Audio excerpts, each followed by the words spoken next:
Aparayam ithastvanyam prakritim vidime param jiva bhutam mahabhaho yayedam dharayate jagat.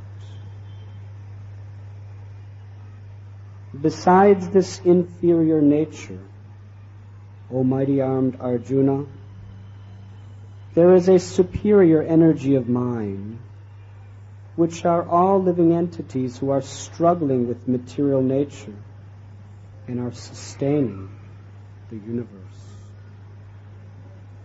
Etad yonini bhutani sarvanityupadharaya aham krishnasya jagataha prabhava pralayastata. Of all that is material and all that is spiritual in this world, know for certain that I am both its origin and dissolution. Matta parataram nanyat kinchinasti dhananjaya mai sarvamidam protam sutre manigana iva. O conqueror of wealth, Arjuna, there is no truth superior to me. Everything rests upon me as pearls are strung on a thread.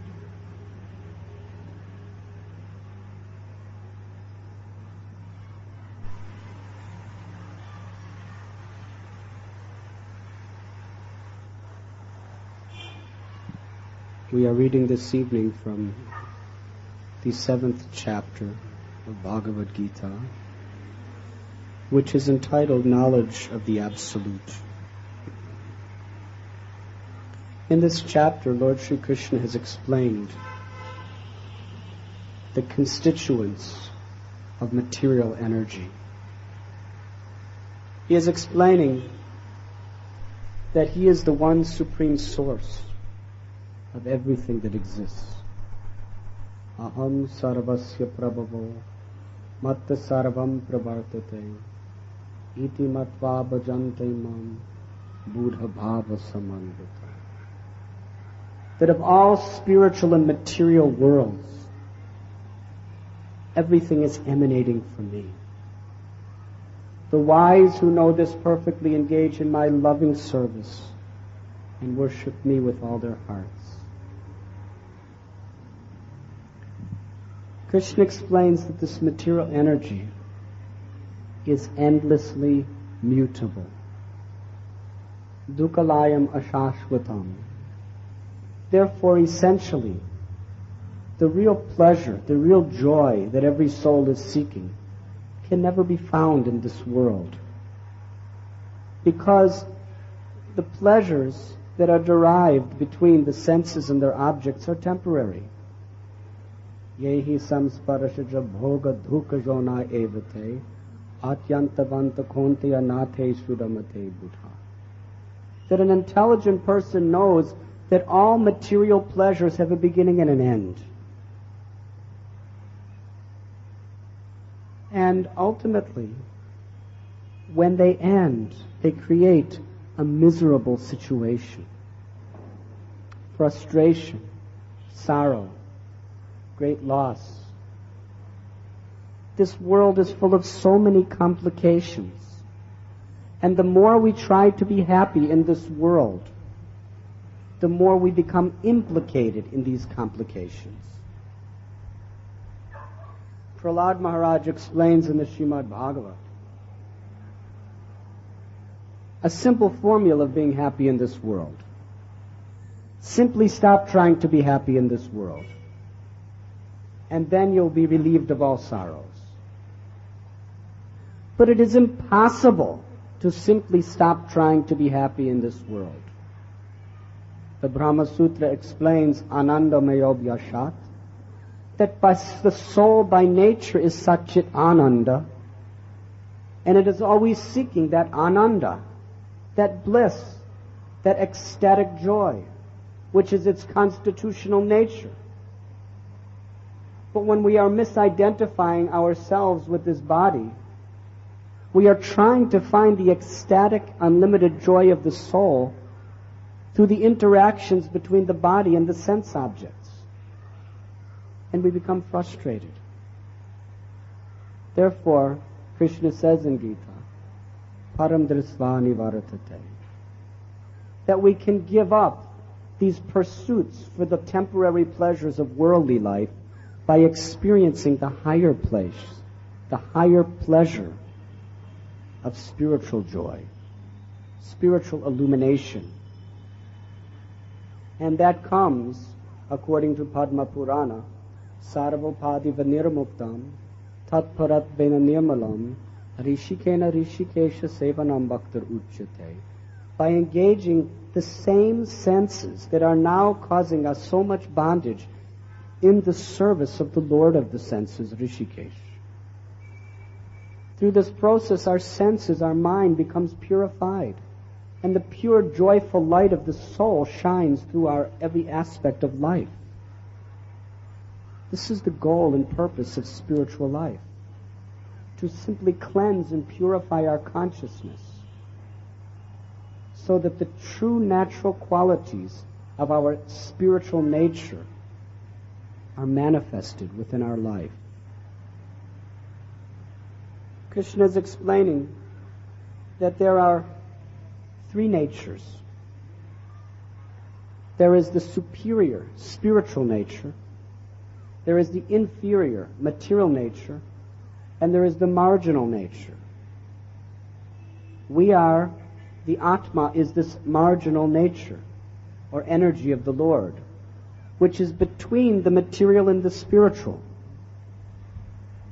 And we eternally have the independent freedom to either take shelter of the material nature or the spiritual nature. That is our choice. Krishna is explaining, Mahatmanastu mam parata daivim prakriti mashata vajantyananya manasho kyatva bhutadim avyayam, that great personalities, Mahatmas, they surrender to the spiritual energy of the Lord. How? It is actually quite simple. By simply utilizing everything of this material creation in God's service, we spiritualize everything. What is the difference between material nature and spiritual nature? It is simply a difference of consciousness. If we understand how everything is part of God, Om Purnam Adha Purnamidam Purnat Purnam Udachyate Purnasya Purnam Adaya Purnam Eva Vishishyate, that everything is coming from Krishna, everything is inseparable from Krishna, to utilize everything for its proper purpose as an expression of our love for God is to perceive the spirituality in everything. But as soon as we try to separate anything in our consciousness from Bhagavan, our consciousness becomes material, and therefore we perceive everything as being material. Is this microphone material or spiritual? If we are using it simply for some mundane glorification or to sing some mundane love songs, then it is nothing but material energy. But the same microphone, when it is utilized in its eternal function, which is to glorify God, it becomes, we are aware of its pure, inherent, eternal, spiritual nature. Now we may say that this microphone is not eternal, because at one time, a few years ago, the company did not manufacture it, and in a few years it will be spoiled like everything in this world, and it will be thrown away. But let us analyze the truth of what this microphone actually is consisted of. It is made out of material energy. And even the scientists claim that matter cannot be destroyed. It can only be transformed. This is scientifically discovered.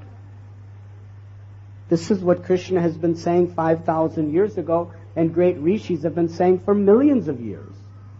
and they have just discovered this idea, that material energy is eternal. Because essentially material energy is spiritual energy. All the atomic particles within this, they are constantly transforming, but they never die. So the energy, the eternal energy of God that is temporarily composing this microphone will always be composing something, either manifest or unmanifest. And when that energy is connected to Krishna through devotion, through consciousness, we perceive its eternal spiritual quality.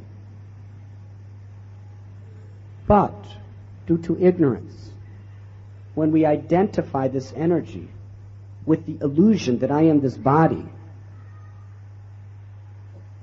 then we see everything in its temporary material condition rather than its eternal relationship with God.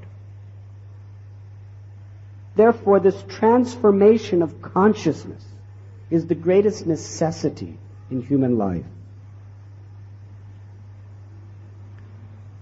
Just like we read in the Ramayana, Hanuman was such a great devotee of the Lord. He had such complete faith in Lord Ramchandra.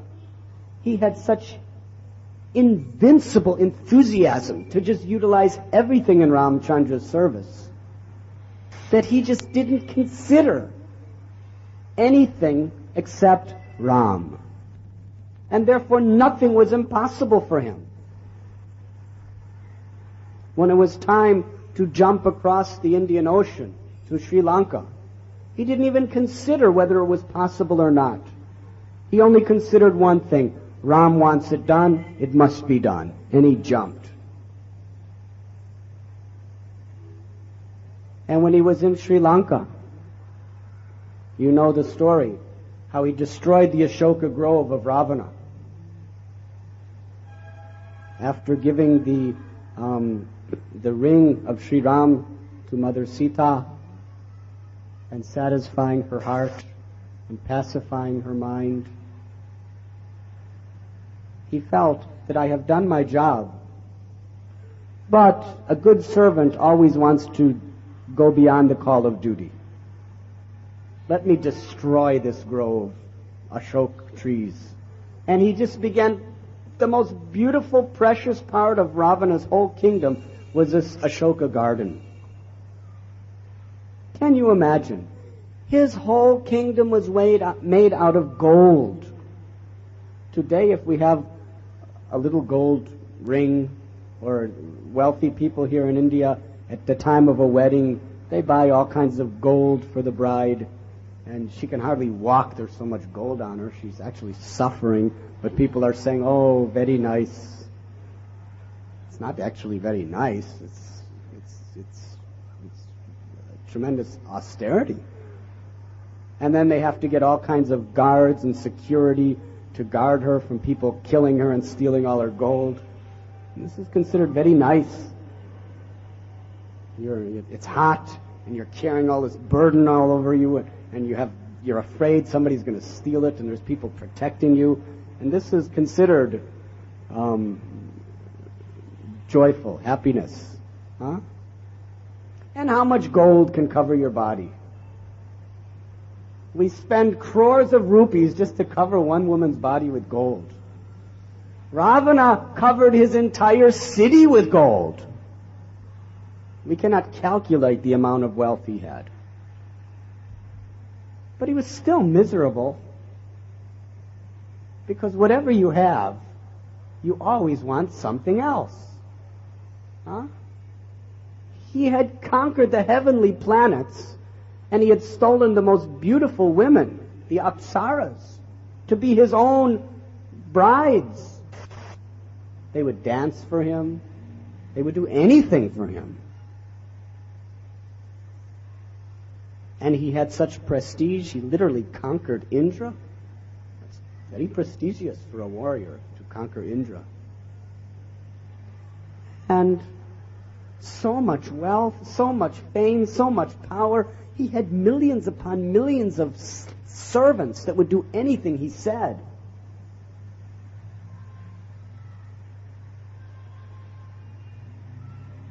Everything a materialist could possibly want in life, he had it all.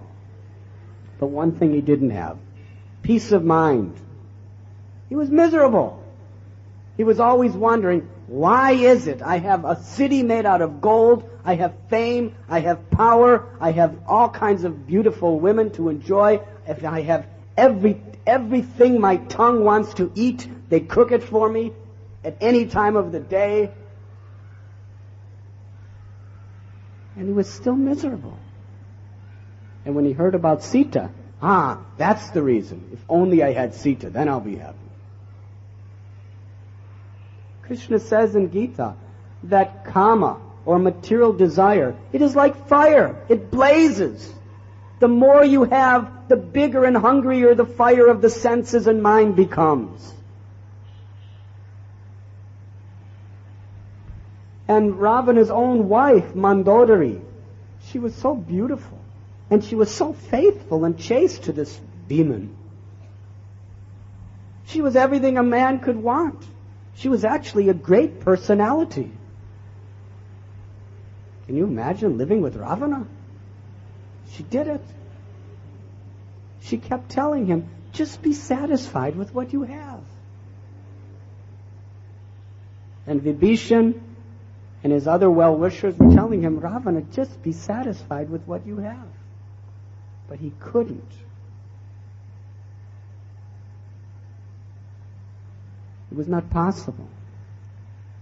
The fact is, in this material world, without God consciousness, you cannot be satisfied with what you have. And even if temporarily you think you are satisfied with what you have, it's taken away, and then you don't have it.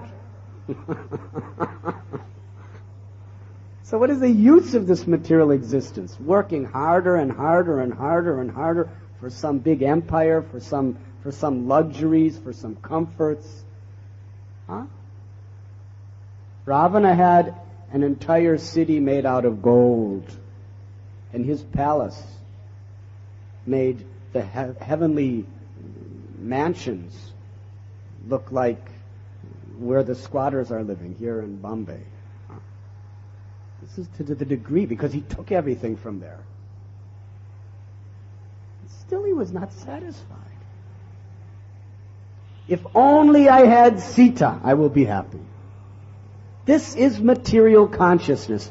If only I had this one more thing, then I will be satisfied. And when you get it, then you have to protect it. Then you're afraid somebody else is going to have it because it's so valuable. And then people become envious of you because you have it, and then you develop enemies. And then you realize, I need something else. I need something else to maintain this. Just like the story of that one great sage. All he had to his name was one kopin. You know what is kopin? It's a loincloth. Just a little tattered piece of cloth. And he was sitting on the bank of the Ganges. Dhyan, meditation. And somebody came up to him and said, isn't it rather uncomfortable that after you take your bath in the Ganges, you're wearing the same loincloth and it's wet? I will give you another one.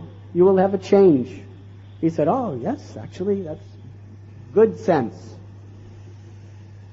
So he bathed in the Ganges, and he wringed it out, and he put it on the bank of the Ganges to dry, and then he would sit in meditation. But he heard this noise.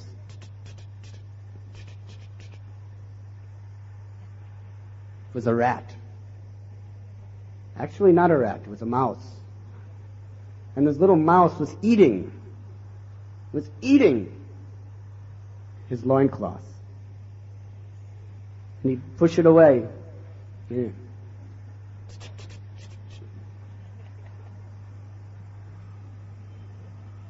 One friend came to him. said, you look like you're in anxiety. He said, I am in anxiety. I can't meditate anymore. Why? Because this mouse tries to eat my loincloth. That's not a big problem. Don't you know in this world there's always solutions to every problem? Huh? Really? What's the solution? You just get a cat. The cat will keep the mouse away. Huh, yes, correct. You can get me cat? Yes, I can get you cat. He was sitting, meditation, and the mouse was not around. He was thinking, you see? All my problems are solved. No more mouse.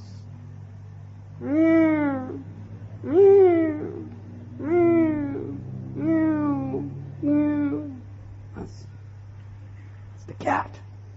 The cat started scratching him and climbing on him and, what to do with this cat now? I can't meditate. So he went to his friend, the wise man. Now this meditation is being spoiled by this cat. He's crawling on me and meowing and everything. Of course, his friend said, because he's hungry. He wants milk. You have to give him milk. Well, where am I going to get milk? He said, from a cow. Don't you know where milk comes from? So what do? You get a cow. Get a cow. The cow feeds the cat the milk, and the cat keeps the mouse away, and then you can meditate. Why didn't I think of that? Sitting meditation.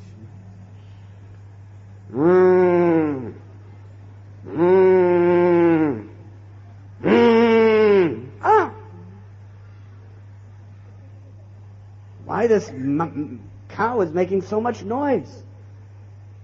He goes to his friend. This cow is harassing my meditation. What do I do? Someone has to milk the cow. Well, who's going to milk the cow? He said, you need a wife. The wife will milk the cow. The cow will give the cat milk. The cat will keep the mouse away, and you'll be peaceful. Correct. So he got a wife. Nice wife. She was very faithful. She was very much responsible, and every day she would milk the cow. And in this way he was very peaceful for some time.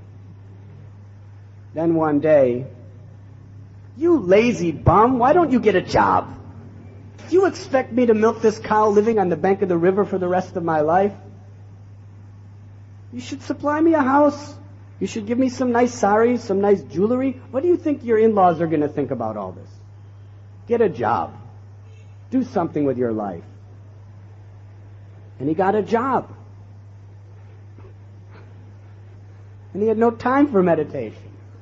He was just working, foaming at the mouth like an ass, just working all day. He got a nice house, nice clothes for he and his wife. And one day he realized, I'm totally miserable. I have all these things. I have a house. I have a wife. I have a cow. I have a cat. The mouse doesn't come around anymore. But what's wrong with mice anyway? I know the problem. And then you know what he did? He left it all. He went back to the Ganges, and he took his extra loincloth and threw it in the Ganges.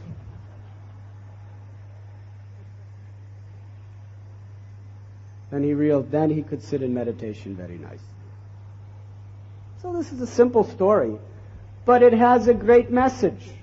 That the more you try to solve the problems on the material level, the more problems you have. The more complicated life becomes, and the more miserable you become.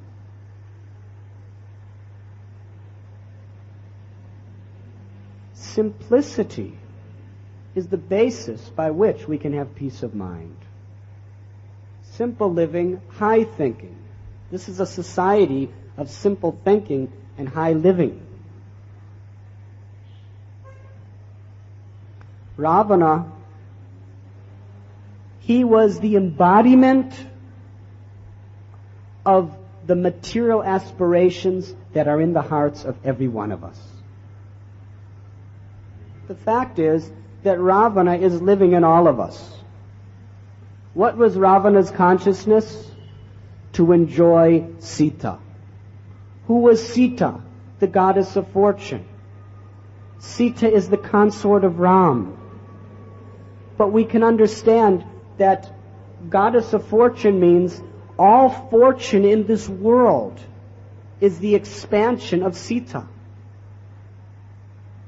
And to want to enjoy any of it for our own sense enjoyment is to take the position of Ravana. Sita's eternal purpose is to be engaged in the loving service of Ram. And Ravana wanted her in his service. Similarly, this entire nature, it is all the expansion of Sita. It is all fortune. She is the goddess of fortune. When we want, it is all meant for the service of Ram. When we want to take it for ourselves, we become Ravanas. And this Ravana within us is a very, very powerful demon. How to slay Ravana? Only through the grace and the power of Ram, who is divinely present within his name. When we attentively take shelter of the name of Ram, that name purifies us of all of these propensities of material enjoyment. So Ravana had this Ashoka grove, and in the entire golden city of Lanka, this was his favorite place. That's why he put Sita in the Ashoka grove. He was thinking, if anything, this place is so charming, it is so beautiful, it will melt her heart. She will see what kind of beauty and opulence I have, and she will want to surrender to me. This was his thinking.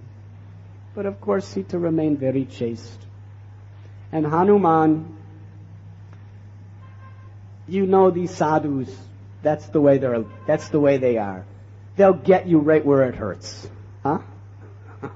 Hanuman knew the soft spot of Ravana, this Ashoka garden, of everything. He was so proud of it. He was so delighted with it.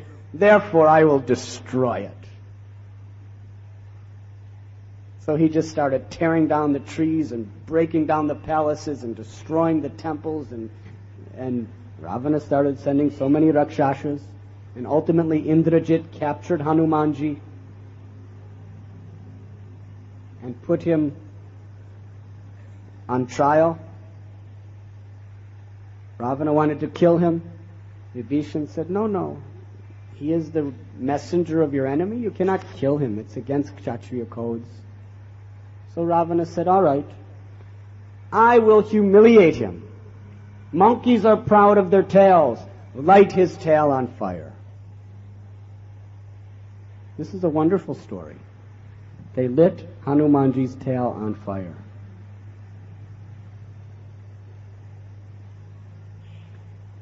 You know what happened at that time? Goddess Sita, she heard the news that they had just lit Hanuman's tail on fire. She prayed to the fire god, Agni, that make this fire not hot, but very refreshing and cooling for Hanuman to enjoy. Huh? So in this way, his tail was burning like anything, and he could understand, by the blessings of Goddess Sita, there was no pain. This is an example. When we have the blessings of the Lord, material energy becomes spiritualized. Is fire hot or cold? Materially, it's hot. But when the Lord intervenes, it doesn't necessarily have to be hot. Huh? Because he was engaged in the service of the Lord, because he was surrendering to the will of the Lord, Mother Sita took the most painful condition and made it pleasing for him. She transformed material energy into spiritual energy. How? What was meant to be his destruction and his pain and his misery ended up to be an instrument to help him serve Ram. He took that burning tail and he began to jump from one building to the next like a monkey. He broke the ropes and he started jumping. And every building he jumped upon, because of the fire that Ravana personally put on his tail, that fire was utilized in Ram's service. And he burned down the city of Lanka. Such a wonderful example of how a devotee is expert at utilizing everything in the service of the Lord. Even the most undesirable possible thing, he can use it in the service of the Lord. And in this way, free ourselves of all the bondage of material existence. This transformation of consciousness, of your learning how to utilize everything in God's service, is the ultimate goal of this human form of life. Krishna explains in Gita that for a materialist, Krishna comes as death. But for a devotee, death comes as Krishna. That is our choice. Death is the ultimate end of our life. It's the culmination of everything we live for. Do we want to see the beauty, the glory of Krishna at the time of death? Or do we want to see the destruction of everything we're attached to at the time of death? It's one or the other. To prepare our consciousness. This is what Krishna consciousness means. To simply be conscious of God. And how is it done? The process is being enacted amongst us right now. The first principle for spiritual elevation is sadhu sangha, associating with saintly people.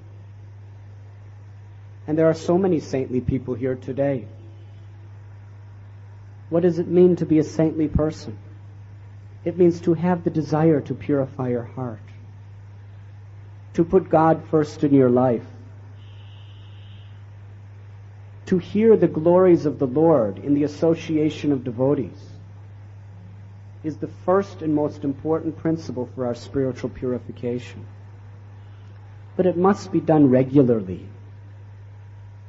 Because in this world, there is so much manipulation and so much exploitation.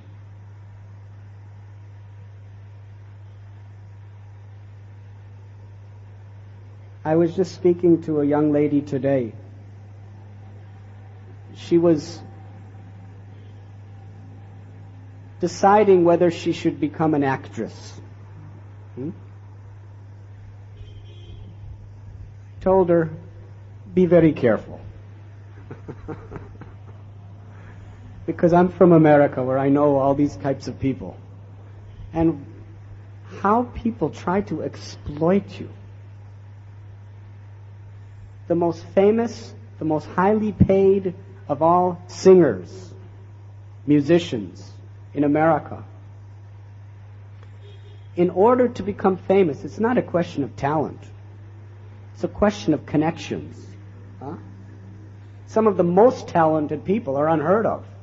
But somehow or other, if you have some talent, or even if you don't have some talent, if you just have the right people pushing forward your cause, you can become famous. And whether you're talented or not, everyone will think you are because of propaganda. So this person, he was just a good singer, like so many tens and thousands of good singers just trying to make a living. And he was approached by the American mafia. We'll make you a star in no time, but you become our property. He became the biggest, to this day, he's the biggest star. But he's miserable. He's constantly getting angry, constantly getting divorces, constantly getting in fistfights in bars. And he's totally a slave of these higher powers. He has millions upon millions of dollars. He has fame and fortune. But he's a slave of his senses. He's a slave of greedy men. And he's miserable.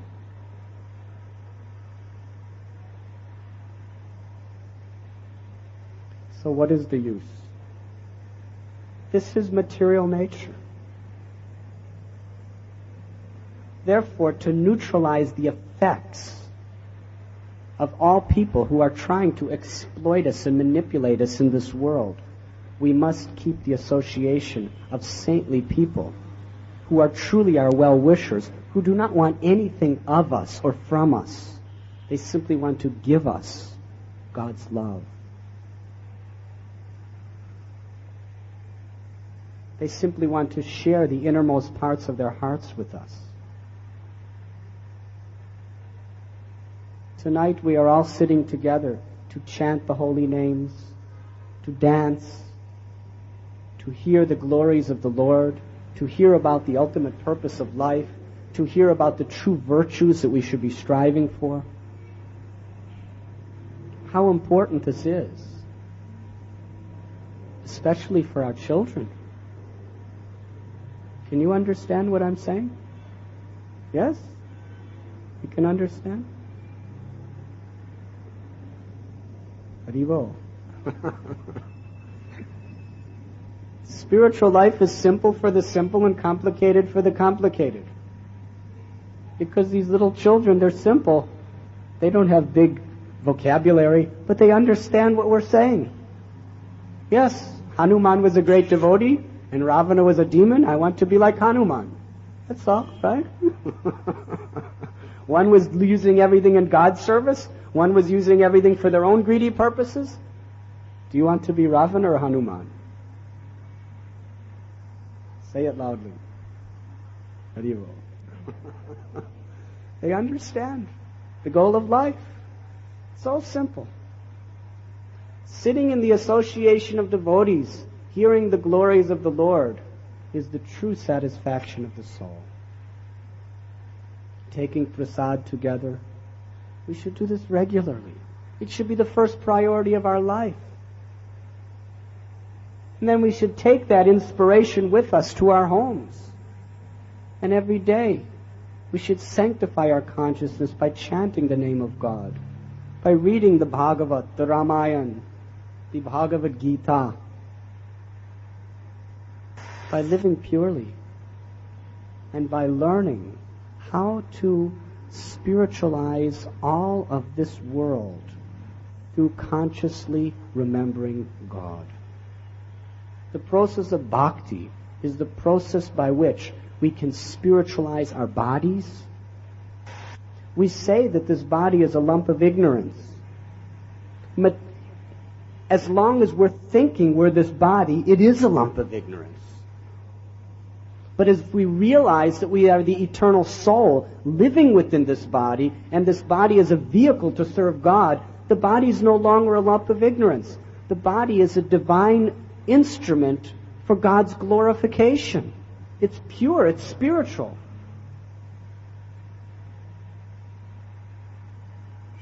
As is everything in this creation.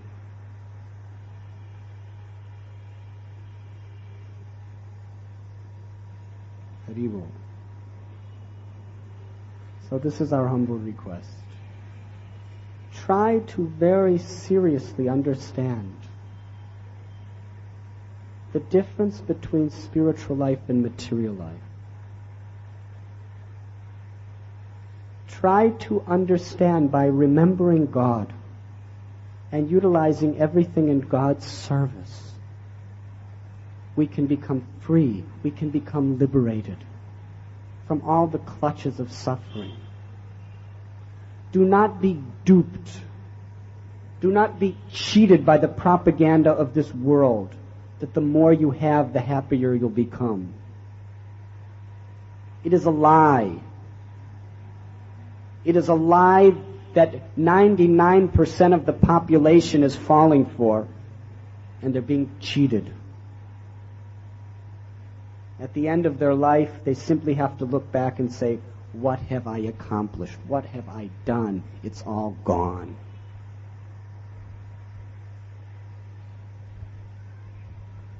Put your treasure where real wealth is,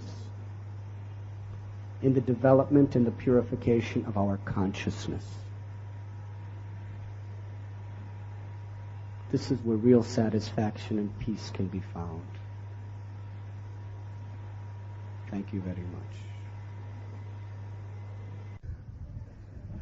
Permission first I am asking. Maharaj, in a material life, spontaneously we do several things. I want to do my job. I have not to take anybody's permission. I want to work like a donkey. Or in my family affairs, I want to work. I have not to take anybody's instruction. But when it comes to spiritual life, no, it's so difficult to come to attend program. And why is so? You tell me.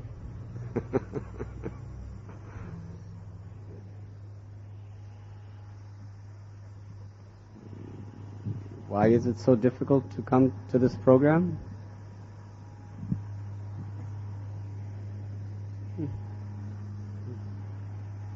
Raise your hand if it was difficult to come to this program.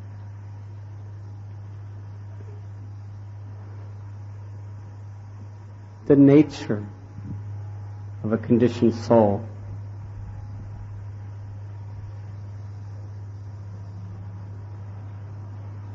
is to misuse his time. There is no more precious possession that we have than every moment that God is giving us to live. If you lose a moment, you cannot buy it back for all the wealth of the world.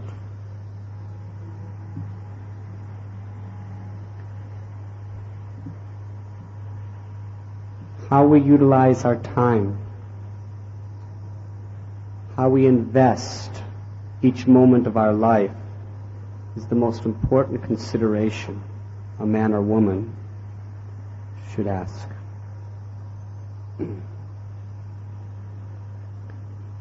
This material society that we're living in, it is like what they say, a rat race. Do you know what rat race really means? In the West, they have these wheels, and a rat goes on the wheel, and he just runs, and he thinks he's going somewhere, but actually he's just making the wheel go round. Right? He's running, and it's just the wheel's going, and the faster he runs, the faster the wheel. But where does he go? He's in the same place. In this way, this society is like a rat race. Everybody's running, but nobody's getting anywhere.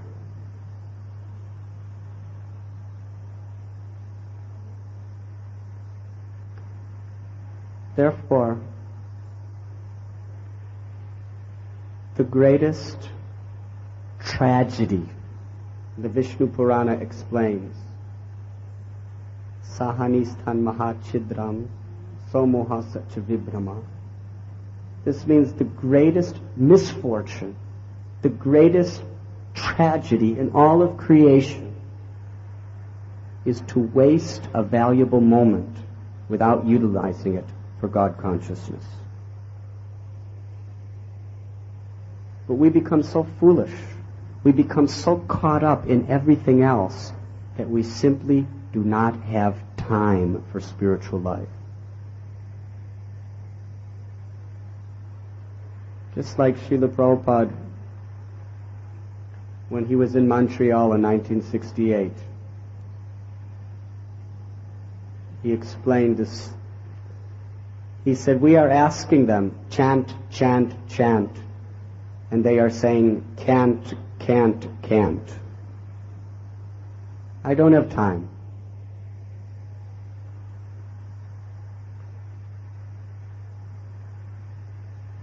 Unless we make time,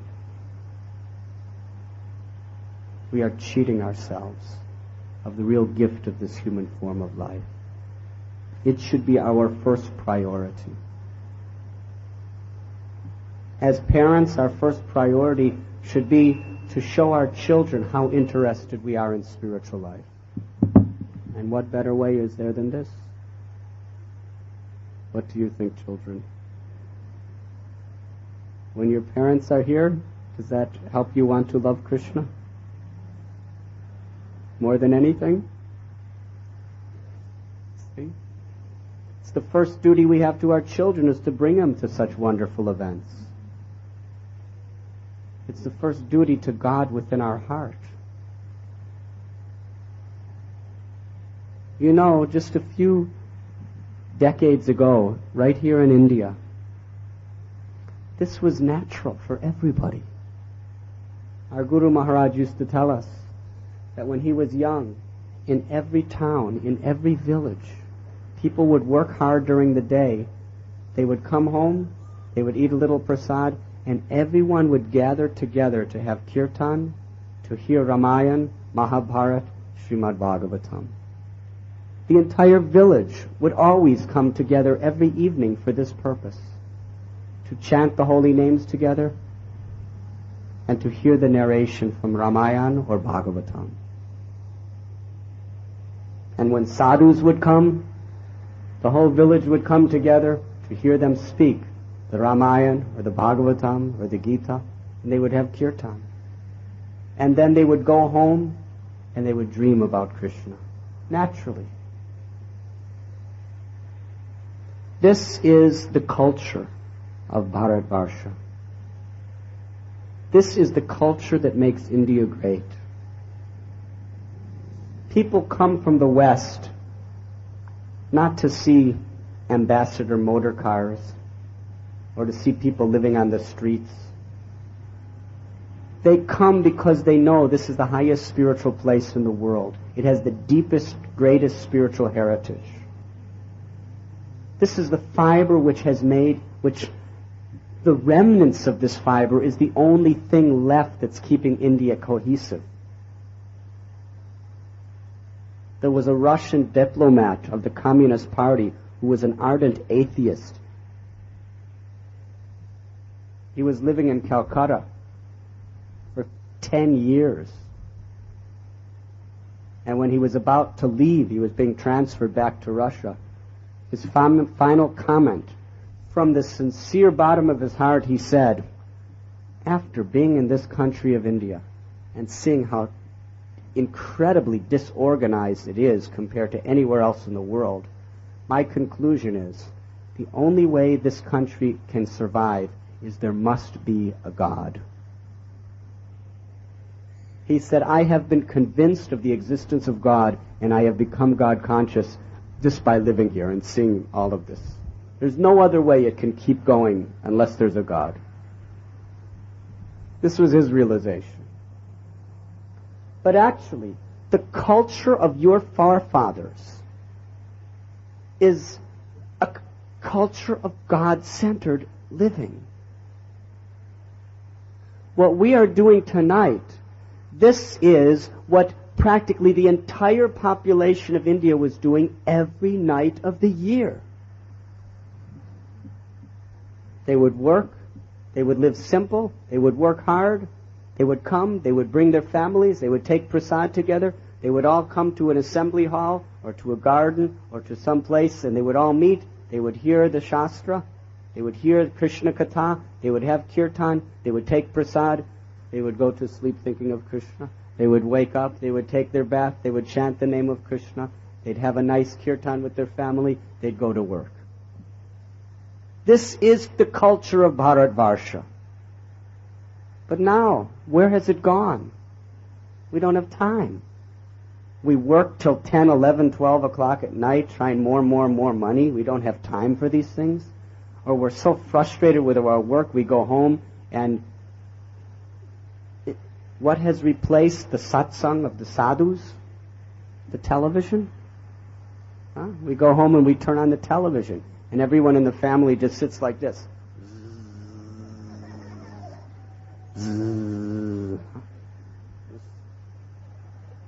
Did you watch television? Did you ever watch a person watching television? I've done it. They become like, people say that sadhus are brainwashing people. Talk about brainwashing. Here everyone's Harivo, Harivo. It's blissful, it's joyful. Television, you just become like a zombie. A zombie.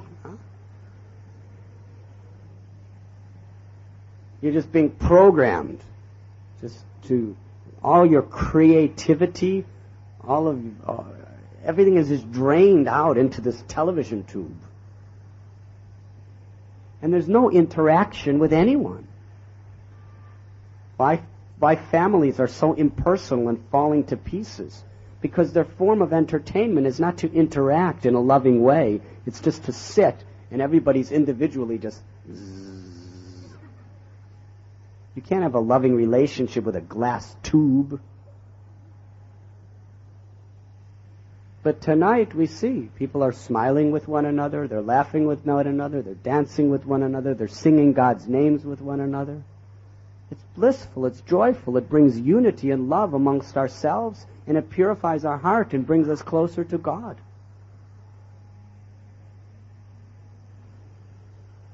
Or we go to some restaurant, some permit room, is that what you call them here?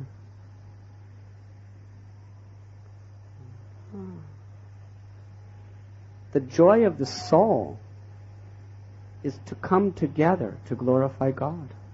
This is real society. This is the society of Bharatvarsha.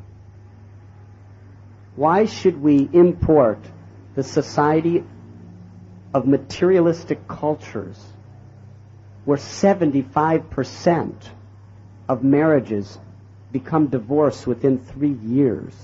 Where 2/3 of children are aborted within the womb, where there's terrible crime in the streets everywhere. We're importing these things and we're finding the same results are coming.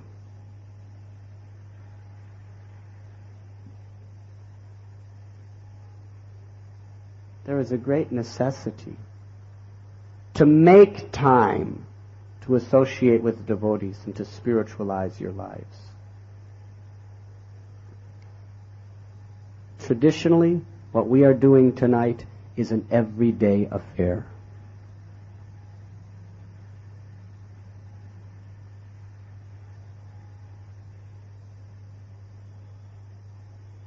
If we don't have time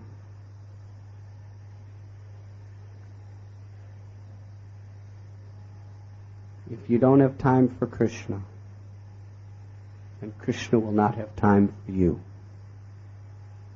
As we approach Krishna, he reciprocates accordingly.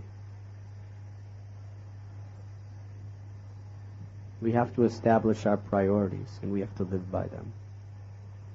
If you know the importance, you will make time. There's no question about it. Anyone who says, I don't have time to chant the name of God, I don't have time for satsang, is cheating himself and lying to himself. You will make time. Do you have time to eat every day? Because you understand its necessity. Do you have time to sleep every day? Because you understand its necessity. When you know something's necessary, you make the time. If you understand that your spiritual life is necessary, you will make the time.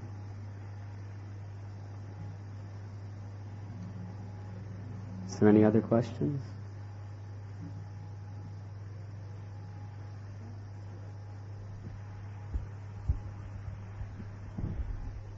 In our movement, chanting is considered to be the most important thing. So, how should we go about chanting, and what is the importance of chanting in our daily life?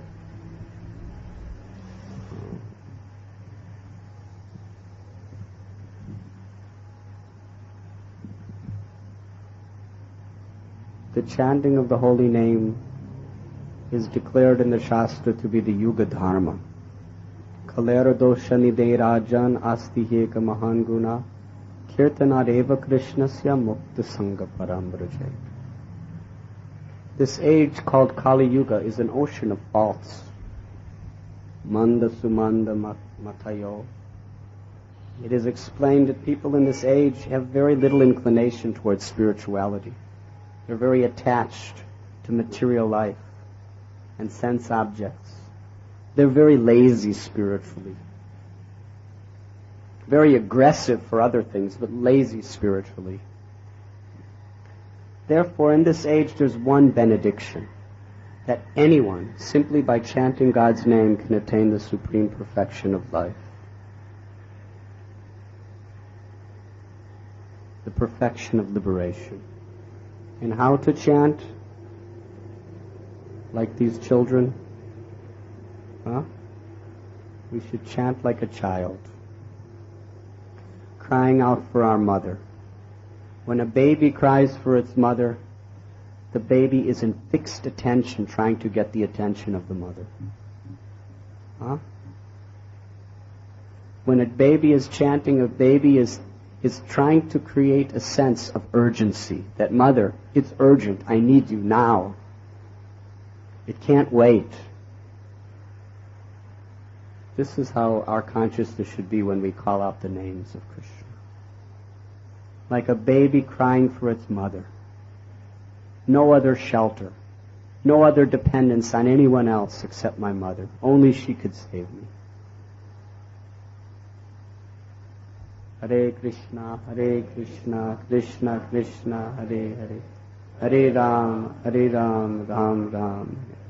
We should chant with great attention, concentration, and with feeling.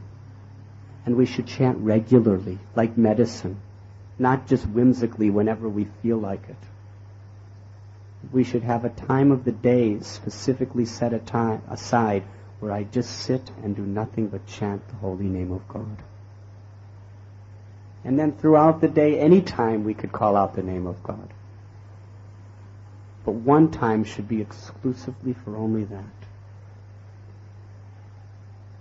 And we should chant with great concentration, attentiveness, feeling. We are crying out for the help of God.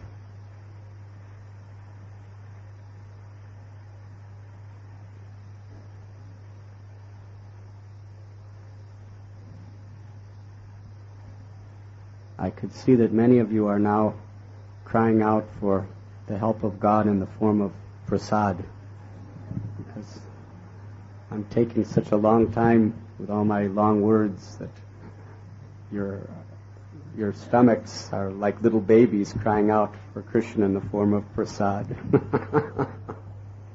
So I'd like to thank you all very kindly for sharing your wonderful, valuable time with us and making this beautiful evening possible. Hare Krishna.